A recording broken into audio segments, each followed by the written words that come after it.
Welcome to Ninerology, Faithful in the Trenches. I'm your host, Alan, and don't forget to like and subscribe for all 49ers content here on the channel. And today we're going to be talking about free agency, Brandon Ayuk, Deebo Samuel, and what do the 49ers need to do to continue to stay competitive, not just this year, but also for years to come. Now, the big thing, we are 3 days away from the legal tampering period, which happens 2 days before the new league year. So we know that the new league year starts March 13th. That's where new contracts can start, free agents can start going out, signing with other teams. But the 11th is when those potential free agents can start negotiating with teams, contracts, things like that. Now, everybody knows that happens earlier, but the NFL implemented this 48-hour legal tampering period. And so the question is, what are the 49ers going to do between now and the 11th, which I totally anticipate some moves, because at the moment, they are $3.5 million over the cap, and we know if there's going to be any moves, they need to get under that. Plus, they need to be under that amount during the time of the new league year, which is the 13th. So between now and the next 5 days, you're going to see some moves. I anticipate some restructures.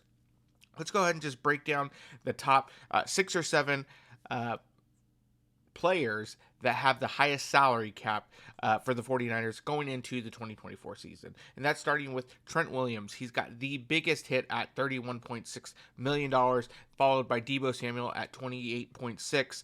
Then you have Eric Armstead at $28.4. Fred Warner, who's also taking up $24.5 million. You got George Kittle at $22. Charvarius Ward, $18.5. Javon Hargrave at $15.4. So you have a lot of guys getting paid big money. Some are toward the latter part of their career, so not kind of headed out of that prime. So the question is, what do the 49ers do? Because when you restructure contracts, you're not really taking away the onus for that money. You're just pushing it down the line. You got to be very careful with that, because we see the Saints do this all the time, and eventually the bill comes due. You can't build around a solid roster because you're paying guys that have either retired, gone on to other teams, and things like that. So the question is, who is the best candidate for restructuring? Now, we have seen older guys do that to help the team, especially when they're going into retirement. So I do anticipate Trent Williams might be that candidate to help the team out a little bit, knowing because he's probably going to play another 2, hopefully 3 years, but for sure 2. And so we might see a restructure there, and then adding a couple void years for the potential retirement. Deebo Samuel, that is the big question mark. Do the 49ers see him as a long-term solution? When I mean long-term, do they see him here for the next 3 years? If that is the case, I can definitely see a restructure happening here. And then them pitching it to him, hey, look, we want to keep that 1-2 tandem with you. And now you care. You help us out. We'll give you money up front, push some later on down the road. I think that's the question. He is not a trade candidate because you don't really see that return on investment on a trade as far as cap space goes. But the next potential person is Eric Armstead. We know he's been struggling with injuries. So the question is he somebody that you want to restructure? Are you willing to pay that $28.4 million up front? We know he has a lot of knee injuries, a lot of foot injuries that just kind of reoccur. We know he's probably going to have that the rest of his career. Do you keep him at that amount and then maybe potentially later on have an out if he plans on retiring, continues playing? Who knows? Fred Warner, I do think this is a great restructure candidate because he's going to stick around. There's no way you're getting rid of Fred Warner. So you can push some of that money down the road. Now, you probably end up saving about $10 million just with that restructure alone.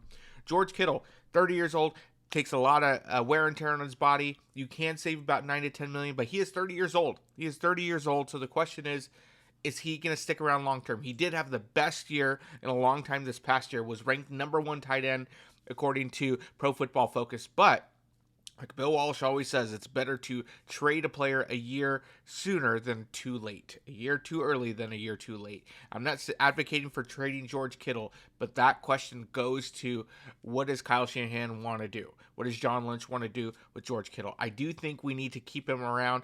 Question is, do you keep him around at the $22 million cap hit, or do you restructure that and throw that down to later years? Charvarius Ward, I think you got to keep him and Deommodore Lenoir together. I think he is a great one. Hargrave, potentially you can get out from him under next year. He's owed $15.4 million.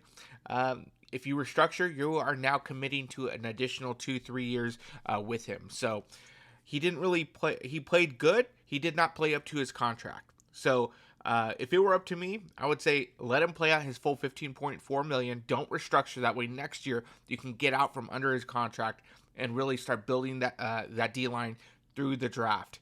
And so that's what I think is going to end up happening. I do see Trent Williams being restructured, which is about $14 million that you're saving. I see Debo potentially being restructured, as well as Fred Warner.